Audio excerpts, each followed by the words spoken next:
नमस्कार दोस्तों, आप देख रहे हैं एएस के मारवाड़ी न्यूज़ और मैं हूं आपके साथ अरविंद सुतार कागमाला। दोस्तों, हनुमान बेनीवाल राष्ट्रीय लोकतांत्रिक पार्टी के राष्ट्रीय अध्यक्ष हैं। राष्ट्रीय लोकतांत्रिक पार्टी, आपने अक्सर नाम सुना होगा आरएलपी। अगर आप राजस्थान क्षेत्र से हैं तो वहाँ पर यह पार्टी वर्तमान में काफ़ी लोकप्रिय पार्टी बन चुकी है। आरएलपी राष्ट्रीय लोकतांत्रिक पार्टी, जिसके राष्ट्रीय अध्यक्ष हैं हनुमान बेनीवाल।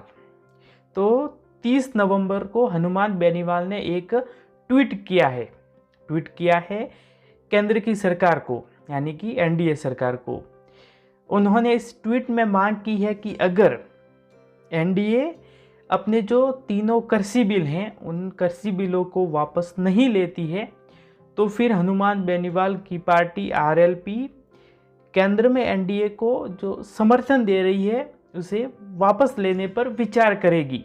तो दोस्तों, आज हम इस वीडियो में बात करने वाले हैं कि अगर एनडीए और आरएलपी का गठबंधन टूट जाता है, आरएलपी एनडीए को अगर समर्थन नहीं देती है, तो यहाँ पर हनुमान बेनीवाल को क्या फायदा होगा और क्या नुकसान होगा।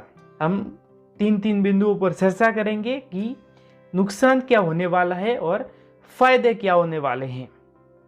खैर, हम कोई एग्जैक्ट वो नहीं कह रहे कि ये होगा ही। हाँ, हम सिर्फ चर्चा कर रहे हैं, विचार कर सकते हैं कि हो सकता है, यानी कि संभावना है।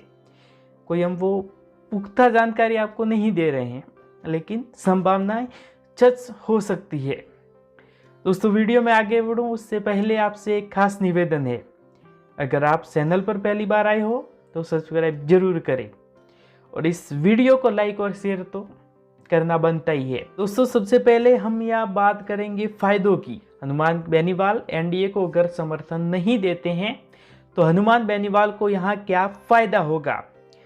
यहाँ सबसे पहला जो एक महत्वपूर्ण बिंदु है कि हनुमान बेनीवाल का जो किसान नेता के रूप में एक चेहरा है वह और निखरेगा, क्योंकि यहाँ हनुमान बेनीवाल एनडीए को समर्थन ना देने की बात कर रहे हैं, वो भी किसानों की वजह से। तो दोस्तों, जो किसान आंदोलन है, जो मोदी सरकार किसानों के लिए बिल लाई है, उस बिल पर किसान आंदोलन कर रहे हैं, यानी कि उनको लगता है कि उनके लिए ये अच्छे नहीं है।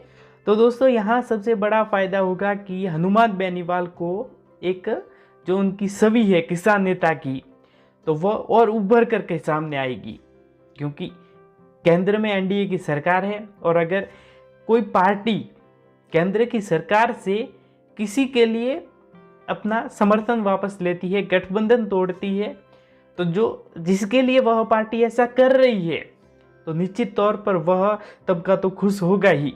खैर, हनुमान बेनीवाल का एक बयान भी आया है कि अगर जरूरत पड़ी तो वो भी दिल्ली जाएंगे, उनकी तैयारी भी पूरी है, 3-4 लाख लोगों को लेकर के दिल्ली कूच करेंगे। तो दोस्तों, जो हनुमान बेनीवाल का चेहरा है वो पहले से ही किसान नेता के रूप में है। दोस्तों, तो किसान हुंकार रैली, उसी से हनुमान बेनीवाल को अपना एक चुनावी माहौल मिला, या फिर कह सकते हो उन्होंने राजनीति में एंट्री की और धीरे धीरे आगे बढ़ते गए।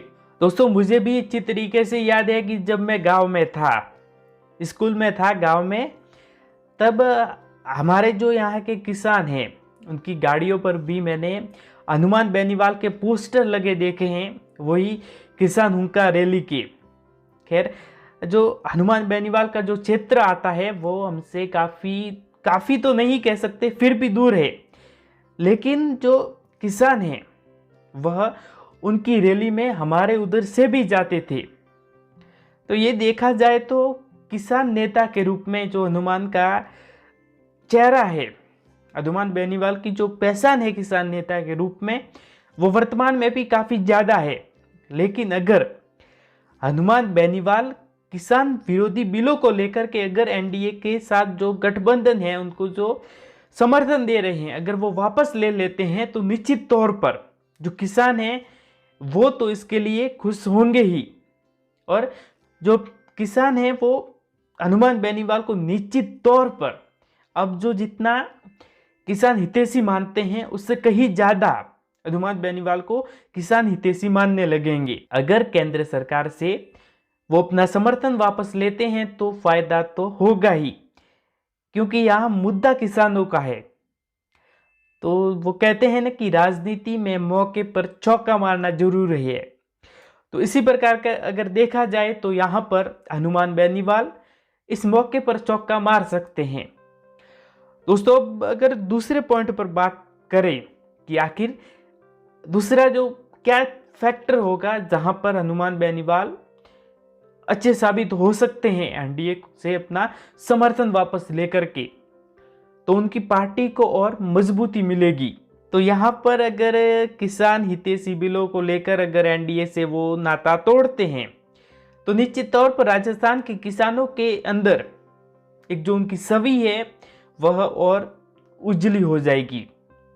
तो यहाँ पर निश्चित तौर पर पार्टी को भी मजबूती मिलेगी।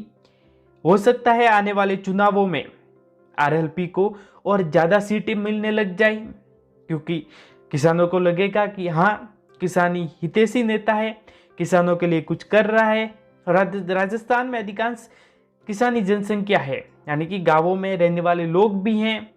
दोस्तों, यहाँ जो तीसरा फैक्टर काम करता है वह है जो उनकी सीएम बनने की साथ है वो और भी मजबूती के साथ सामने आएगी, और निश्चित तौर पर वह एक सपना है जो उनका सीएम बनने का, वो सच भी हो सकता है। दोस्तों, मैंने जो पहले दो फैक्टर बताए कि किसान हितैषी नेता के रूप में उनका चेहरा और चमकेगा और जो उनकी पार्टी है उनको मजबूती मिलेगी, उनकी पार्टी को, यानी कि आरएलपी और मजबूत हो जाएगी। तो इन दोनों फैक्टरों पर अगर विचार करें तो ये दोनों फैक्टर अगर अच्छे से आगे बढ़ते हैं, अच्छे से उन फैक्टरों पर काम होता है, तो निश्चित तौर पर जो हनुमान बेनीवाल कहते हैं कि एक किसान का बेटा ही इस राजस्थान की कुर्सी पर बैठना चाहिए, तो वह हो सकता है। अब अगर बात करें कि नुकसान क्या होंगे अगर हनुमान बेनीवाल यानी कि उनकी जो आरएलपी पार्टी है, राष्ट्रीय लोकतांत्रिक पार्टी, वो केंद्र से अपना समर्थन वापस लेती है, तो यहाँ पर हनुमान बेनीवाल को नुकसान क्या होंगे। तो जो सबसे बड़ा नुकसान है कि केंद्र से सीधा संपर्क टूट जाएगा, क्योंकि वर्तमान में एनडीए को सपोर्ट कर रहे हैं, तो निश्चित तौर पर उनका जो संपर्क है वह भी राष्ट्रीय स्तर पर रहेगा, क्योंकि उनको यानी कि एनडीए को भी आरएलपी की जरूरत है, अच्छी पार्टी है। यानी कि राजस्थान के जो मारवाड़ क्षेत्र है, अब तो खैर पूरे राजस्थान में ही चमक रही है, लेकिन नागौर, जोधपुर, बाड़मेर, चित्तौड़गढ़ यानी कि उदयपुर आसपास के जितने भी क्षेत्र हैं उनमें आरएलपी काफी अच्छा प्रदर्शन कर रही है। तो यहाँ पर भाजपा भी आरएलपी को यानी कि चाहेगी कि उन्हें सपोर्ट करे वो, तो इसी के लिए हनुमान बेनीवाल का सीधा संपर्क भी होगा केंद्र से। तो अगर आरएलपी केंद्र से की एनडीए सरकार से अपना समर्थन वापस लेती है तो निश्चित तौर पर यहाँ पर हनुमान बेनीवाल को यह नुकसान हो सकता है कि उनका जो सीधा संपर्क रहता है केंद्र से वो अब नहीं रहेगा। यहाँ पर जो दूसरा फैक्टर है वो आप भाजपा के विरोधी बन जाओगी। हो सकता है आने वाले दिनों में भाजपा के नेता आप पे जुबानी जंग छेड़ दे, यानी कि जुबानी आप पे तीर चलाए, राजनीति में जो अक्सर होता है। तो यह एक दूसरा नुकसान हो सकता है, क्योंकि भाजपा वर्तमान में देश की सबसे बड़ी पार्टी है और आपको अभी राजस्थान की सबसे बड़ी पार्टी बनना है, फिर देश की बात है, यानी कि आपकी भी यात्रा शुरू है। निश्चित तौर पर यह बनेगी राजस्थान की सबसे बड़ी पार्टी, लेकिन वर्तमान में जो आप यानी कि जरूरत है भाजपा की आपको आगे जाने के लिए, तो अगर आप एनडीए से नाता तोड़ते हैं तो निश्चित तौर पर यहां पर भाजपा के विरोधी आप बन जाओगे। यहां तीसरा जो सबसे बड़ा नुकसान हो सकता है वह नुकसान हो सकता है कि आरएलपी धीरे धीरे टूटने लग जाए, क्योंकि अक्सर देखा गया है कि भाजपा जिसको भी अपनी यानी कि नज़रों में लेती है, उनके नेता धीरे धीरे टूट ही जाते हैं। अभी आपने देखा कि राजस्थान में भी सबसे बड़ा यानी कि अशोक गहलोत की सरकार बनने के बाद एक बड़ा उठा-पटक का खेल खेला गया था, लेकिन वो खैर कामयाब नहीं रहा। क्या मालूम क्या चल रहा था, वो तो राजनीति वाले ही जाने। लेकिन निश्चित तौर पर अगर देखा जाए तो एनडीए से अगर समर्थन वापस लेते हैं हनुमान बेनीवाल, तो पार्टी टूटने का भी डर बन सकता है। अगर भाजपा को लगता है कि हाँ, हमारे लिए खतरा साबित हो सकती है आगे चल करके, तो भाजपा के कुछ नेता प्रयास कर सकते हैं,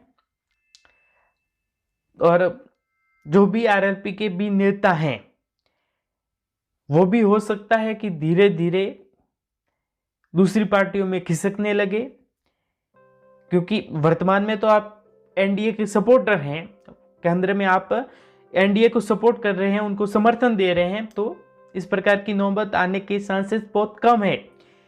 लेकिन अगर आप एकदम से स्वतंत्र पार्टी हो जाते हैं, किसी को सपोर्ट नहीं करते हैं, तो निश्चित तौर पर आपकी पार्टी इतनी हाई लेवल की नहीं है कि आप केंद्र में भी पहचान रख सको अच्छी, राज्य में भी एक बड़े सबसे बड़े दल के रूप में आपकी पार्टी उभरे। तो फिलहाल ऐसा नहीं है, इसीलिए आपके नेता धीरे धीरे टूट सकते हैं। तो ये तीन जो फैक्टर बताए हमने, फायदे क्या हो सकते हैं, नुकसान क्या हो सकते हैं, दोस्तों इस पे अगर आप विचार करें तो कहीं ना कहीं ये संभव है, पॉसिबल है। हम यह नहीं कह सकते कि यही होगा, लेकिन जो एक संभावना जताई जा सकती है कि यह हो सकता है। तो निश्चित तौर पर अब बेनीवाल भी इस पर विचार करेंगे, और आगे वाले दिनों में पता चल जाएगा, 1-2 दिन में, कि क्या होता है। फिलहाल तो हनुमान बेनीवाल ने किसान हित को देखते हुए केंद्र की सरकार के खिलाफ मोर्चा खोल दिया है। अब आगे क्या होता है वह तो समय ही बताएगा। राजनीति है, कुछ ज़्यादा कह नहीं सकते, बस अटकलें लगा सकते हैं कि क्या हो सकता है। दोस्तों आज की वीडियो में बस इतना ही। उम्मीद करूंगा आपको यह वीडियो अच्छी लगी होगी। दोस्तों आज हमने यह आपके सामने विश्लेषण रखा। अगर वीडियो अच्छी लगी है तो इस वीडियो को लाइक कर दें, शेयर कर दें अपने दोस्तों के साथ या फिर अन्य मेंबरों के साथ। और अगर चैनल पर पहली बार आए हो तो इस चैनल को भी सब्सक्राइब जरूर करें, ताकि हमें भी हौसला मिलेगा और आगे भी इसी प्रकार की वीडियोस लेकर के आपके सामने प्रस्तुत होते रहेंगे। आपके क्या विचार हैं, यानी कि इस पूरे मामले पर आप क्या विचार रखते हैं, वो भी हमें कमेंट में जरूर बताएं, ताकि हम उन पर भी विचार विमर्श कर सकें और आने वाली वीडियो उन्हीं कमेंट के आधार पर बनाए। तो दोस्तों आज के वीडियो में बस इतना ही। अब आपसे इजाज़त लूँगा, जल्द ही किसी नई वीडियो में आपसे मुलाकात करूँगा। तब तक अपना ख्याल रखें, सुरक्षित रहे। जय हिंद, जय भारत।